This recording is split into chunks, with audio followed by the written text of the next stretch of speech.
Hi all, it's Tuesday mini vlog. ಮನೇಲಿ pineapple ಇದ್ದಿದ್ದರಿಂದ pineapple juice ಮಾಡಿ ಕುಡಿದ್ವಿ.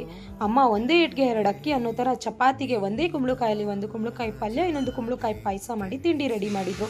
ವಿನುಗೂ ತಿಂಡಿ ಕೊಟ್ಟೆ, ಅವರು ತಿಂಡಿ ಮುಗಿಸಿ ಆಫೀಸಿಗೆ ಹೊರಡ್ರು. ನಾವು ತಿಂಡಿ ಮಾಡಿದ್ವಿ. ಪಾಪುಗೆ ಮಧ್ಯಾಹ್ನಕ್ಕೆ ಕಿಚಡಿ ಮಾಡ್ತಿದ್ದೀನಿ. ಏನು ಮಾಡ್ತಿದ್ದೀನಿ?